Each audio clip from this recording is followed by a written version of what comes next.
it went from like the really rubbish early days where me and my wife were on holiday and it was like, right, who's going to do customer service today? And it was just like, this is like not a way to be running our business.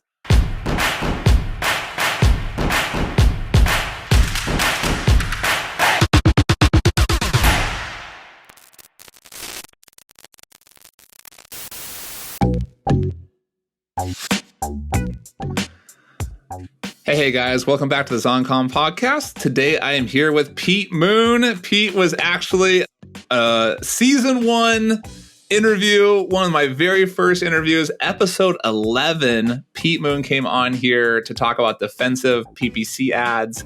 Today he is coming back on to talk about something a little bit more exciting, at least a little bit more exciting to me. Some people are super nerd out on defensive PPC ads, but today we are talking about the entrepreneur's mindset. So Pete, thank you so much for being here. Hey, Andrew. Yeah, it's great to be back. Thanks for having me back on. I can't believe it's been 3 years since we were hanging out in China when we did that episode. So, a lot's happened in 3 years. I think you've now got children and and I've got a bit grayer. Yeah. I have grey in my beard. So I don't know whether that's to do with being an entrepreneur or whether that's just the fact that I'm in my mid-40s. I don't know. Yeah. Nice. Yeah. Yeah, I guess we did that interview. It must have been April of 2019, published in May of 2019. So it has been over 3 years, man. 3 years. Yeah. And I guess that was, 3 years ago. That would be right before we were even pregnant at that point. I think we were still on our big trip, weren't we? It was. Yeah. You were still I think you were coming towards the end of your big global trip. Yeah. Oh man. So it's been quite a while, but we're excited to have you back on here. You recently wrote a book and I said, Pete, the book sounds amazing. You got to come on here and talk about this book. So before we jump into what is in the book and some of the great entrepreneur mindset things that we can learn about, why don't you give us a little bit of a background where I sense a non-American accent. So tell us where you're based and then like a little bit of your Amazon journey. Yeah, of course. Yeah. So I'm Pete. I'm married to Alex. We're based in the UK. So we're about an hour out of London in a town called Bracknell in Berkshire. It's kind of southern England. And it sounds so fancy when you guys say the name of your cities. I'm like, it sounds so fancy. Yeah, I think, unfortunately, I have to say like that in reality, Bracknell is very much like a town that you more often drive through rather than go to. But we have some famous places near us. So we're only 15 minutes away from Windsor. So I can say I live near the Queen. And we've got Legoland on our doorstep, which is very exciting. And yeah, there's other stuff like that, like Ascot. So we had all the Ascot horse races near us recently. So yeah.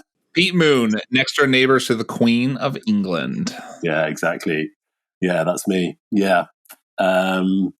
And so, we kind of started this whole kind of journey about 7 years ago now. And I would probably class myself as a reluctant entrepreneur.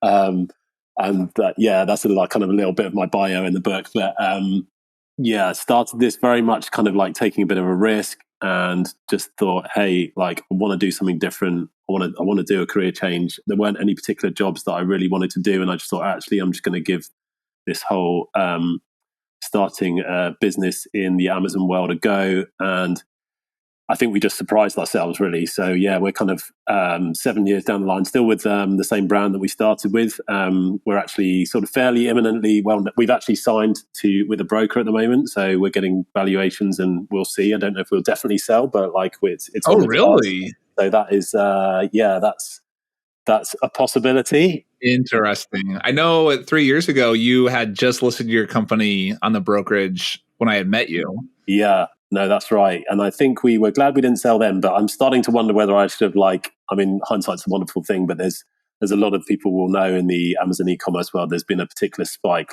towards the end of last year where there was a huge kind of amount of people selling their businesses. And so I kind of maybe missed that because I think I was so focused and had my head down building our business that I was ignoring all the emails I was getting from all the aggregators. Well, I know people from the UK don't like self-promotion as much as Americans do. So I'm going to prop you up and say that Pete is a very solid smart entrepreneur dude, and you have at least correct me if I'm wrong, a multi-seven-figure brand, built it up from nothing. You sourced the product yourself and created the brand, created everything around it. Yeah. And I got a very large evaluation of that brand too, at least a few years ago. I'm assuming it's similar or bigger now. Yeah, no, that's it. I mean, to be honest, I think if we carried on running it, like our 3-year plan is to be 8 figures. Like, I think it's totally achievable, and I think, I think any people who are ahead in that way, it is totally doable. So yeah, we're excited whichever way it goes, and just been scaling, growing the team, growing the amount of products, and growing the amount of marketplaces. So it's been an exciting journey, as well as starting another business at the same time, whether that's the right thing to do or not. I do feel excited about that though. So yeah. And that second business, what is that? So I mean, I'm always thinking about, hey, as an entrepreneur, you don't want to have all your eggs in one basket, and you want to be thinking about, hey, like, what's the next venture? What can I invest in? What can I look at next? And I've always loved books. I've always loved particularly non-fiction books, and I think very similar to our Amazon physical products journey, I came across a course in the last sort of 7 months, which was about selling books and being a self-publishing author on Amazon. So in a very similar way, very similar kind of product kind of sourcing type of, research and all that kind of stuff. It's I just got excited about the idea. Really, like, I think because one of the things we've realized with our physical products business is that we're very inventory heavy, and there's a lot of risk tied up in that. And I just love the idea of just creating a book, creating essentially like a digital product, which once you've made it, it's just there. You never need to order stock for it, and you can literally sell it in every single Amazon marketplace immediately, which is like super exciting. And you can translate them for not a lot of money to get into the other marketplaces as well. So there was that, and also I think as well, like the cost to kind of get a book to market is probably in some ways also less than like it would be with a physical product. So I just kind of saw, wow, this is a really cool opportunity, and a lot of people are doing it, but I think there's a lot of great niches and opportunities to get stuck into non-fiction, as well as like once you really start getting in, you could look to fiction as well, which is where all the big money is. But so that's kind of what we're looking at next in terms of what we're trying to grow. So I guess growing a self-publishing business, and at the end of the day, it's not just on Amazon. There's a whole load of other platforms that you can get your books and audiobooks onto. So there's lots of opportunity even with just one book. Nice, I love it. So you went into KDP, Kindle what is it? Publishing platform, or what is the what is the acronym for? Yeah, Kindle Direct Publishing. I think isn't that what it is? Do you know what? KDP. KDP. Yeah. I think that's right. I'm pretty sure that's what it stands for. Someone might correct me wrong. They'll be like, he doesn't even know what he's talking about. I'm still so new to this. Yeah. So, I mean, I guess if you're happy for me to kind of like mention the course that I bought. So it sort of came off the back of somebody that I've been following in the physical products world, and I really liked her style. Some people would have probably heard her on various podcasts over the years. The lady called Sophie Howard, who is based in New Zealand. And I quite liked her style in that she wasn't like some of the typical gurus you might see out there who are kind of like, I don't know. For me, like, she was just very real, very honest. And there was a point at which I was going to go and help on one of her sourcing trips in India, because she did lots of sourcing from India. And but then the lockdown hit, and she kind of like massively went at that point into the whole Kindle KDP thing, and she started like really like getting loads of books out there, really growing her business, and then she started to build a course off the back of it. And I'd been kind of following her over the years, and then once she kind of really published the course, I just thought, hey, I'm gonna check this out. And it was called Kindle. I think she calls it the Kindle Publishing Income Course, but there's also a kind of like a masterclass course called KX10 Elite, which is you pay more money to kind of do like a done for you book with them. So you kind of she has lots of great seasoned authors around her who help coach you through the beginning to the end of doing one full book. Is it Kindle Publishing Income? Kindle Publishing Income, yeah. Nice. And yeah, so within that, there's like, so you can buy Kindle Publishing Income and you can do it kind of on your own, or you can kind of upgrade to that kind of like, more expensive package for doing the done for you with like some real close coaching, which has been excellent. Actually, it's been really good. Nice. Well, we'll have a link in the show notes for anybody who wants to check that out, to learn about that kind of stuff. It's really interesting to see the pivot from physical to digital products there. But the book you told me about is very exciting, new book that's very relevant. So why don't you tell us a bit about the book that's coming out this week? Yeah, so it's we've just launched it in the last week or so, and so we wrote a book called Startup Mindset, and I think for me, I wanted to initially, because some people publish under their own name and some people publish under a pen name, but initially I wanted to start a book which I was really involved in, and I've got some experience in and got some background in, and I loved a little bit similar to the kind of what a lot of people be familiar with doing profitability research on an Amazon product. It's very similar. There's different types of like softwares out there. One's called Publisher Rocket, one's called KD Spy, and you can use those a bit like Helium 10 to kind of dig out, hey, what's selling well, what's that kind of thing. So for me, I realized that there was, there's a whole load of like business books out there which do a lot of money, and I just thought, actually, I think I can kind of niche down. And so for me, I was thinking, instead of like looking at aiming at readers who were like seasoned entrepreneurs, I thought I'm not going to get necessarily into that market. I wanted to kind of aim at thinking who would be my ideal reader, and I think the ideal reader was somebody who would be maybe stuck in corporate life, maybe someone who's got a business idea, really wants to start the business. So that's why the tagline is Startup Mindset, help me start a business. So it was kind of like I wanted to kind of get an outline written for a book, which was kind of like, I want to try and help people, I guess, do what I've just done and kind of, learn along the way and share some of the mistakes and things that I've made along the way, and just gleaning from loads of reading that I've done. I mean, I know we've both kind of shared book recommendations with each other over the years, and there's a whole bunch of books which have kind of inspired, I suppose, the creation of this book. And so I think for some people listening today, it may be it could be considered quite maybe basic, but I would say also there's a lot of stuff in there that is just helpful kind of tips. So there's the final kind of tagline subtitle to the book is 10 lessons to conquer your fear and learn the millionaire startup mindset and become a confident leader. So it's really kind of unpacking for someone who is maybe nervous to start, or like afraid to kind of take a risk, or like just doesn't know how to get going. And I think a lot of that is about mindset. And I just think really back to when I was kind of umming and ahhing about starting my first business, I was just like questioning myself, thinking, have I got what it takes? Can I do it? Am I going to lose all my money? So there's a bunch of themes in the book which really kind of elaborate on some of the stories, not only from me, but about other entrepreneurs as well, in how they've kind of got to where they are. So I feel quite excited that actually it's not just me trying to big myself up, and in terms of what we've done up to now, I think it's really wanting to try and inspire and encourage those who are wanting to get on that journey. So nice. I love it. So inspiring others to start the journey.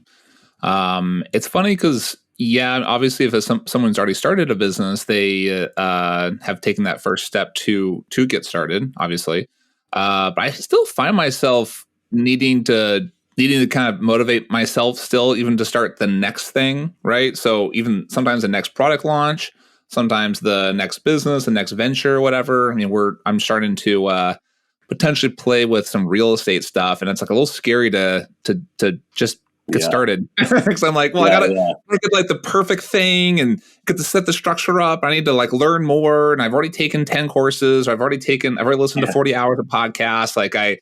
But I already have the thing, but what if I like try something and I lose money on it, and then I'll be a failure, and no, it's just like, where do I even start? Right. So why don't you tell us, someone who's starting, or potentially even starting their second thing, they've already done their Amazon's going well. We'll say about half of our audience has I would say, fairly solid Amazon businesses, and half are kind of like, let's just say, still in the beginner starting phase. So why don't you tell us what are a few tips that we can do to get started?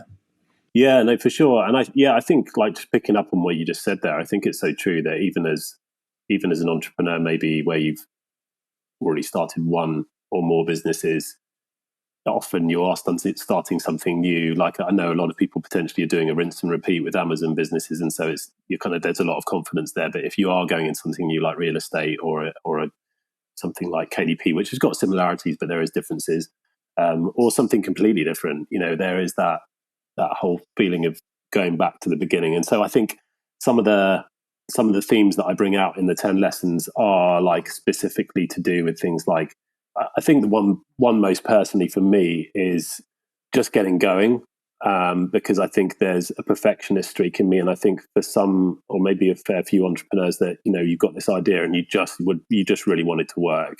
And so for me, I think I always live by just kind of getting going. And some that you might have heard this there's a few books which have used this principle, which is about the kind of ready, fire, aim principle.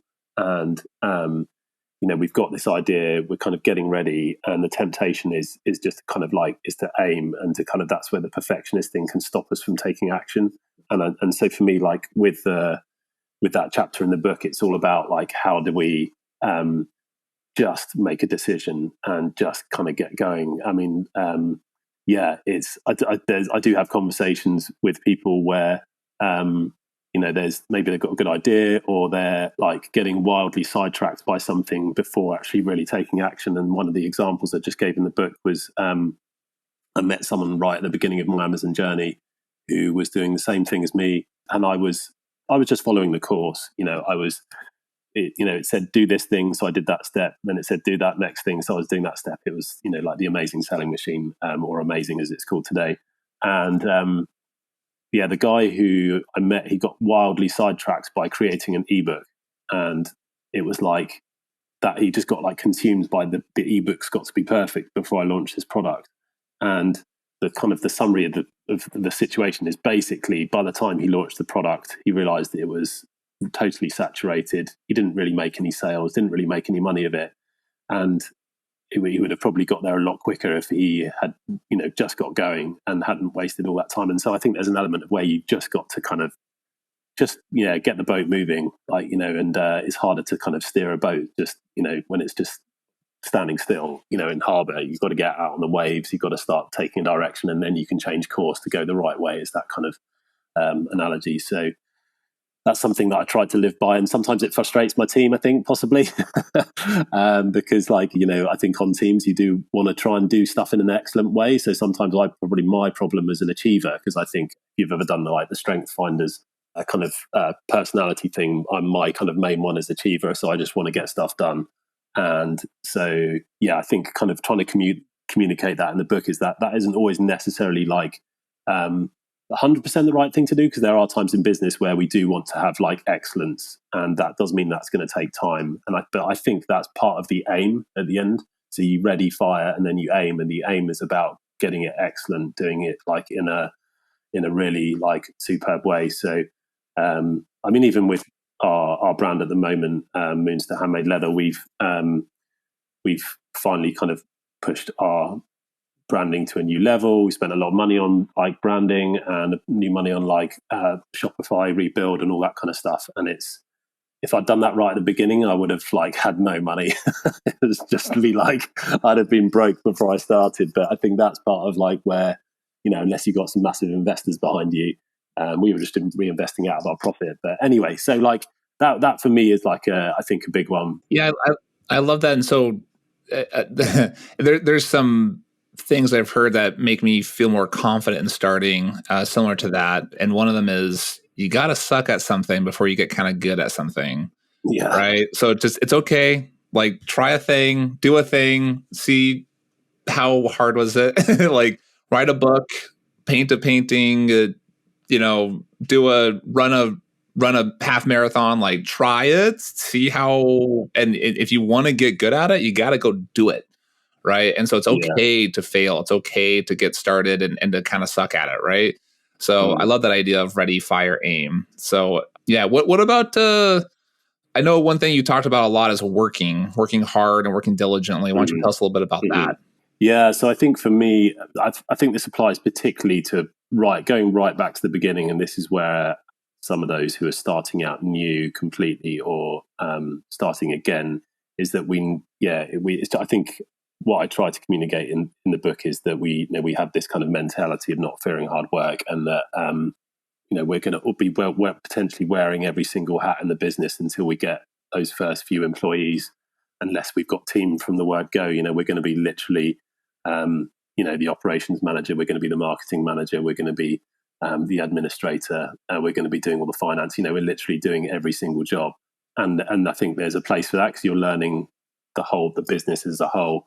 And I think when I first started, and I don't think this is not like a good kind of like ongoing work ethic, but I think there's a place for almost like overwork initially, because I would never have got the business off the ground if I hadn't been putting in some crazy hours. And I could have maybe quit my job, but that could have been a bit like foolish and unwise. But at that time I was on a really low income as well when I first started the Amazon business 7 years ago. So it wasn't even an option to not, to suddenly stop working. It wasn't like I'd been made redundant and had this big cash payout so I could just concentrate on the business. And some people might have that luxury, but so what I was doing, and this is just, I guess, an example of this kind of not fearing hard work, is that what I would do is I would get up in the morning at about 7 a.m. I'd be talking to my Chinese suppliers for like an hour or two. I would then go to work and fit kitchens and bathrooms for like 8 hours. And then I would come home, put the kids to bed, have dinner as a family, and then I'd work on the business for 2 hours in the evening. And it was like rinse and repeat like that for a good few weeks, if not months. But it was totally unsustainable. But I'm glad I did it. And I think there's times like that where we need to not be afraid of like, hey, are we going to get this thing off the ground? But I think, there could be some people who disagree with that, where they might say you've got to have like that kind of perfect kind of work, life, health kind of balance. And it probably wasn't very healthy for a bit. But for me, it was a sacrifice I felt like I had to make. I feel like there's and that resonates really well with me. I remember the first 2 years, I used to hand make all my stuff, like all the products I sold, I handmade and packaged them and sent them out, started on Etsy, and man, that was a grind. And but I knew that there was kind of like something on the horizon. There's something better coming. And I figured if I learn this process, I learn the e-commerce stuff, and I learn the customer service stuff, and I feel the pain of putting the stupid wrong label on the stupid wrong box and sending it to the person and then them complaining. You feel that pain and realize like, oh man, I need to figure out something else better than this. But feeling that pain, I think, is important, and not being afraid of the hard work. I think that's a really good mindset. Yeah. But tell me, so work hard, yes, but there is a point where, for me, I feel like there was a season of work, right? Like for me, it was kind of like 2 years. I kind of had 2 years, like I'm just going to really hustle, work a day job, work the side job, get it going, do things that sometimes I could, potentially pay someone else $15 an hour to do for me, but I just don't even have the time to save the time, Yeah. But I knew at some point I was not going to be doing that. Like I do not want to work 80, 90 hours a week for my whole life. Can you tell me a little bit about like, how did you feel? Was there a point where you're like, okay, I'm done with hard work?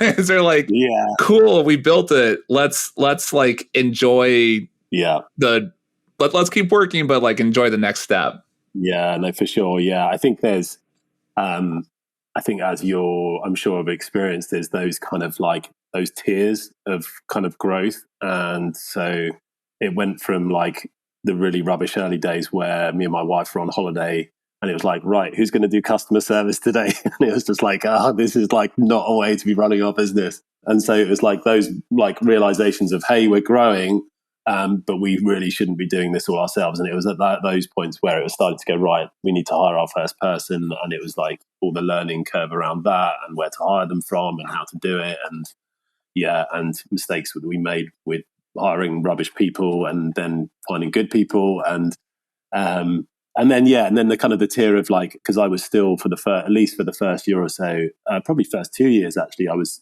still working my full-time job. And then when it really took off, it was like, right, I can then start reducing my days. And so I went down to part-time, and then kind of was half and half. And then eventually that scary moment of letting go of the day job, which, is probably sounds scary for a lot of people who've never done that. And it was a scary moment, because you're like, It is you've got this scary. thing that you've relied on for however many years. I mean, I've been doing that job for about 9 years, and I was thinking, gosh, yeah, this is going into something which I've never been into for before. And, I've got a wife and 2 kids, 2 young kids at that time. And you feel like, yeah, there are definitely moments of panic and anxiety, but, and then it's about consolidation. Yeah. And I would say, like, every year our holidays have got better. So I think that's an indicator of, hey, like, we are in a different season now. I think it was my 4th Christmas. We're very Q4 heavy, right? So half our sales are Q4. I think you as well, right? Yeah, same as us. Yeah, yeah. And so I just told my wife, I was like, I will come to Thanksgiving dinner, and I'm going to come to Christmas Eve, whatever the event, well, it's mass or family or whatever, and then Christmas Day, obviously. But outside of that, do not really expect much out of me in terms of like hanging out and family stuff and friend stuff. Like, I'm going to be really busy, basically from Halloween until Christmas Day. And she was, my wife, very supportive, very like, okay, yeah, great. Again, this is a short term, like, we're going to hustle for a few years. And then the 4th year, it was a 4th or 5th Christmas, I forget. I had spent so much time and energy over the summer prepping for Q4, getting the thing, planning the inventory, getting the cash available, doing the thing, hiring a person to get them ready, prepping the stuff to get the thing, have an extra 3PL, the blah, blah, blah, blah, blah, like really prepping a lot. And then Christmas came, and like the first, I guess it was the week after Black Friday, I literally sat down and I was like, okay, where's the fire? Well, but the customer service fire, where's that? No, there's no fire there. Oh, but the inventory fire, where's the inventory fire? There's no fire there. Okay, what about the promotion, the pricing? Like, no, there's nothing there. I'm like, what about the cash flow? No, the cash flow is fine. I'm like, wait, well, oh, wait, what? Like, it's all good? We're good? Like, I can just go home. Yeah. I'm at home, but like, can I just not do a thing? And then my wife mentioned, she's like, oh, you're just like hanging out on Wednesday afternoon. Like, I kind of thought you were going to like be really busy this week. I'm like, no, I kind of got to figure it out a little bit now this year. Yeah, no, it is a relief once you start getting that help, and you've delegated, and you've just trusted a whole bunch of stuff to other people. It's great to have a great team. And I think, there's probably a whole nother book about, like, how to hire some great people. And there's already plenty of books out there about that kind of stuff. But yeah, I think it is a great place to get to when you're not like completely like run crazy by hard work. Because what's the point in starting a business if you're just going to be like, crazy busy and stressed? You're like, you might as well stay in an employed job. You've got to create what you're creating is. Obviously, it comes down to you, doesn't it? So there is a mindset around, hey, what are you creating? What are you trying to do? What are you trying to carve out for yourself in terms of your family, your health, your mental well-being? Yeah, I love it. Actually, that's a great segue. We like to ask everyone the same 3 questions. What's your big why, Pete? Why start? Why go from your home renovation company into starting an Amazon physical products based business, and then pivot into, or I guess add another business on top of that of writing and publishing books for people? Why do that? Yeah, so it's a very good question, and I think I would say there's a combination of whys. Like, I mean, I would say my biggest why would be my faith.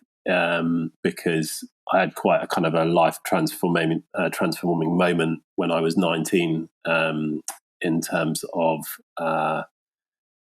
just kind of searching, hey, what's life about? And for me, there was like a real kind of like kind of discovery of faith moment there for me. So that's a big one. But I would say kind of like broader than that there's there was that frustration of, I don't feel like I've still discovered what I've been made for in this life. And that's why I was willing to put like finance on the line. And that's kind of one of the bits in the book about taking risks. Yeah, I think it was wanting to kind of not only create like or attempt to create a new path to kind of go, this is what I think I want. I just want to do something different. And I'm willing to kind of sacrifice to try and see if I can work that out. And I'm glad I did. Because sometimes I look back and go, gosh, like what happens if I hadn't done that? And I think that's part of my kind of like, yeah, that's a bit of my why is like, I want to get to the end of my life not having any regrets. And yeah, I think that's kind of partly what drives me. I'm like, I want to make those decisions where I'm not going to look back and go, oh, if only I'd done that thing. But yeah, so I think as well, like in terms of creating not only the Amazon business, but then looking at this new KDP business and always thinking about the next thing, I think a lot of it's also to do with some personal goals. Like, so a lot around our existing business is I guess there's like a kind of an altruistic streak through myself and my wife. We've always wanted to give back. And so we've got like this vision of part of our existing brand to donate 5% of our net profits to change 5 communities in 5 continents. So we've kind of got connections with 5 different charities around the world, and that's just exciting to get those kind of like stories back from how you're kind of seeing your money's being used. And like we get pictures from a charity we're connected with in India, and we're not quite sure what they're going to do with our money next, but it's amazing. Like, you know, they've just kind of dug boreholes, like got kids into school, got kids off the street. Like, yeah, it's amazing. And love just being kind of playing a small part in that. Yeah. So there's some other sort of personal goals in there. I'd love to kind of like the whole kind of FIRE thing, financial independence, retire early, even though I'm not sure I believe in retirement, but like it's, you know, I'm always driven. I always want to like do something. I'm never going to be someone who's just sat on the beach doing nothing.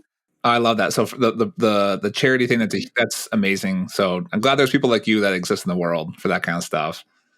The FIRE, as you mentioned, financial independence, retire early. One thing that always been one of our big pushes, our big whys for a while. And the big thing, the way I've heard, or at least I've redefined retirement for us is doing whatever we want, whenever we want, with whomever we want. Yeah. Right. So it doesn't mean stopping work and just fishing all day or just watching TV all day. It means we get to work on things, we get to do things and create things and share time with people when and how we want to, as opposed to like having to show up and do the thing, like clock the hours and do the thing.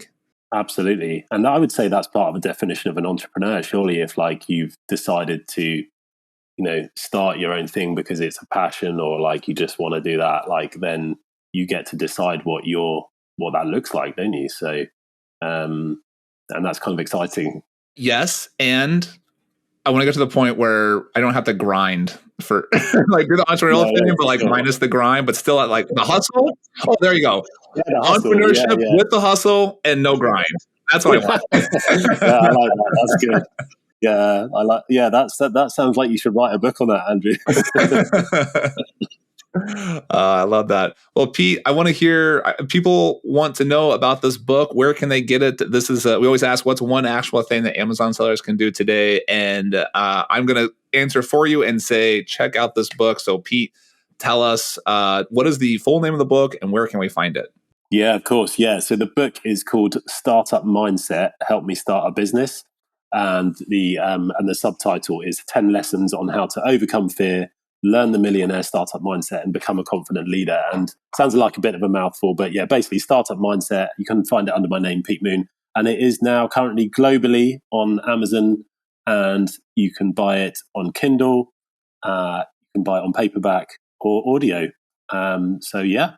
And if you are keen to know either when our next book is out, or if you would like, because we're about to launch the audio version, if you would like a code to get the audiobook for free or the Kindle for free, then you can either contact me through Facebook, search me up on Facebook, send me a private message and be happy to send you out a code, or you could email me at pete@scribe.co.uk, and that's Scribe, which is SKRYBE. Fantastic and awesome. And we'll make sure to have links to all of those products, both UK and US based, on Amazon and Kindle and Audio or Audible, and we'll have a link there to Pete's email in case if you guys want to get that the free audio there. And I already bought the book, and I'm going to be DMing you as well for that audio. Yeah, for sure. I'll send you a code. Awesome, Pete. Thank you so much for being here. Thank you for sharing some of your wisdom. Yeah, thank you so much. Been great to hang out again. Awesome. Thanks so much. Hey guys, if you found value from this episode, I would love if you could tell the world. And if you don't want to tell the entire world, I would love for you to tell iTunes at least. If you can go to iTunes, if you listen to this podcast on iTunes, go ahead and go leave us a review. I have a few here that are amazing that I love to read out. I read every single review that's posted. Go to iTunes, leave a review. Also, Spotify now is allowing ratings. So please go onto Spotify, and it's super easy. You don't even have to write anything. You just hit 5 stars and leave that review. You know, as an Amazon seller, how important reviews are to your business. I am asking you, out of the goodness of your heart, please leave me a review as well. Thanks.